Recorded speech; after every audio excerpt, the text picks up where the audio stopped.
お疲れ様です。お疲れ様です。今回は、大日本帝国陸軍が初めて独自に開発をし、かつ量産に成功した、89式中戦車について解説する。最近話題の民間旅客機の生産と比較できるかわからないが、新しい製造がいかに難しく長期の時間を要するかという点から推測すると、新興国で戦車を量産するにも高いハードルと時間を要したんだろうな。前回の動画では、帝国陸軍が初めて独自開発に成功した市制1号戦車の解説をしたが、この市制1号戦車は性能面でこそ成功したものの、国内で量産化するには課題を残していたんだ。端的に言えば、重量の問題だ。今でこそ日本には網の目にように道路網が整備されているが、戦前には自動車需要の乏しさの関係もあって整備が行き届いていないエリアも多く、日本の貧弱な道路で戦車を輸送できるのかという問題や、同じく日本の侵攻間もない鉄道網で輸送できるのかという問題があり、輸送に耐えうる重量の戦車が求められていたんだ。作っても戦地まで運べなかったら宝の持ち腐れだもんな。予想以上の性能を示した市制1号戦車だったが、陸軍の技術陣は気合を入れて初の戦車を試作したこともあって、元々の要求重量は12トンだったにもかかわらず、市制1号戦車の重量は18トンにまで及んでいた。性能と重量が比例してしまったか。武装を充実させるとどうしてもね。そこで帝国陸軍は、今度は量産可能性及び輸送可能性を特に念頭に置き、市制1号戦車で得たノウハウを活かした、日本国内での輸送に耐えられる、軽戦車の開発に力を注ぐことになる。シンプルに言うと運べる軽い戦車を作ろうと。まあそういうことだ。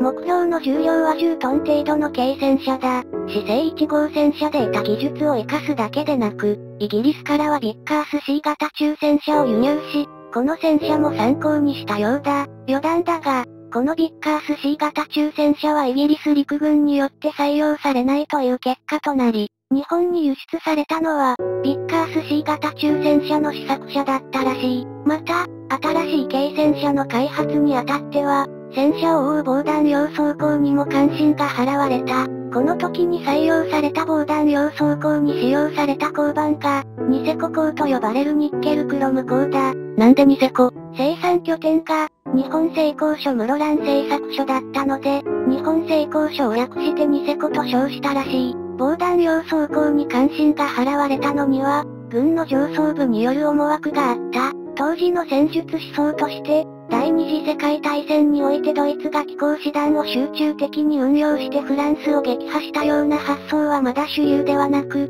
戦車の役割としては、どちらかというと、戦車が主役というよりは、歩兵を砲撃や防御面で支援する役割が期待されていた。あくまで戦場の主役は歩兵というわけだな。したがって、乗員の安全に加えて、戦場で歩兵の盾となるべく、また、敵の機関銃陣地を制圧する目的もあって、防弾用装甲が重視されたわけだ。さらに、搭載された火砲は、90式5センチ7戦車砲という合計 57mm、最大射程 4000m の、これも帝国陸軍が開発した戦車砲が搭載された。開発当初は、国内での輸送に耐えられる軽量化が目的だったので、89式軽戦車と呼称されたが、量産化にあたっては重量が増えたので、結果として、89式中戦車と命名される。89式中戦車のもう一つの特徴は、エンジンだ。当初、帝国陸軍は89式中戦車を、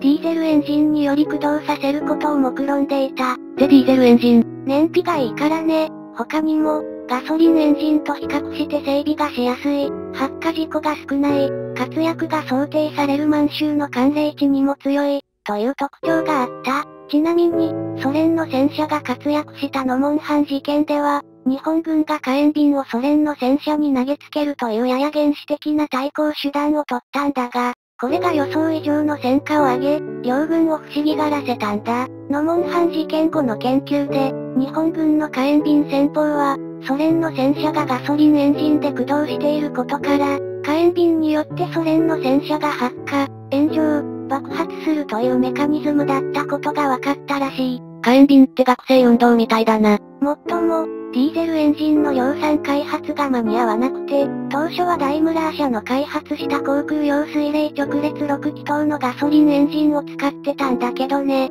正式に採用された89式中戦車は、満州事変を皮切りに、上海事変、ノモンハン事件など、帝国陸軍と共に歴史を刻むことになる。ちなみに、行動派の青年将校らが要人を暗殺の上、東京の中枢を武力占領した226事件でも、鎮圧部隊としてこの89式中戦車が出動している。今日の解説はここまでだ。ここまで見てくれた人、ありがとう。チャンネル登録よろしくお願いします。